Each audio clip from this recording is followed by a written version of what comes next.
మీరు వేడి ఆహారాన్ని ఫ్రిడ్జ్లో ఉంచుతున్నారా? ఏమవుతుందో తెలుసా? ఫ్రిడ్జ్లో వేడి ఆహారాన్ని ఉంచే వారిలో మీరు కూడా ఒకరా? మీరు ఇలా చేస్తే అది ఎలాంటి హానిని కలిగిస్తుందో మీకు తెలుసా? వేడి ఆహారాన్ని ఫ్రిడ్జ్లో ఉంచడం వల్ల ఒకటి కాదు రెండు ప్రతికూలతలు కూడా ఉన్నాయి. మొదట ప్రతికూలత ఏంటంటే ఆహారం పాడైపోతుంది. రెండవ ప్రతికూలత ఫ్రిడ్జ్కు హాని కలిగించవచ్చు. చాలామంది పొరపాటున వేడి ఆహారాన్ని వండడం లేదా పాలు మరిగించడం వల్ల హఠాత్తుగా ఏదో పని నియతం ఇంటి నుండి బయటకు వెళ్లాల్సి ఉంటుంది. తిండిని బయట ఉంచితే పాడైపోతుందేమో అని వేడి ఆహారాన్ని ఫ్రిడ్జ్లో ఉంచుతారు.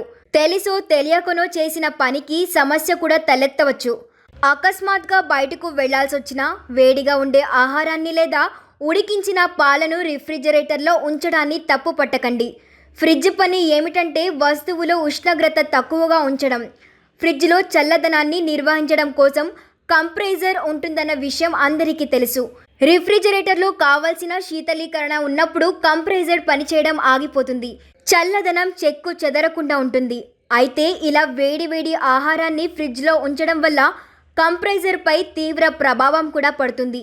దీనివల్ల చల్లదనం తగ్గిపోతుంది. అందుకే వేడిగా ఉన్న ఆహారాలను ఎట్టి పరిస్థితుల్లో కూడా ఫ్రిడ్జ్లో పెట్టరాదని టెక్ నిపుణులు కూడా చెబుతున్నారు. ఏదైనా వేడివి ఫ్రిడ్జ్లో ఉంచినప్పుడు ఫ్రిడ్జ్ ఉష్ణోగ్రత పెరుగుతుంది. దీని కారణంగా కంప్రెసర్పై లోడ్ పెరగడం ప్రారంభమవుతుంది. దీని కారణంగా కంప్రెసర్ వేగంగా పనిచేస్తుంది. ఇలా 1కి 2 సార్లు చేస్తే తిండి ఫ్రిడ్జ్ చెడిపోకుండా ఉంటాయా?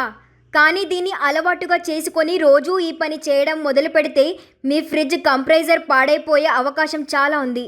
కంప్రెసర్ రిపేర్ చేయడానికి చాలా డబ్బులు కూడా ఖర్చు చేయాల్సి ఉంటుంది మరి.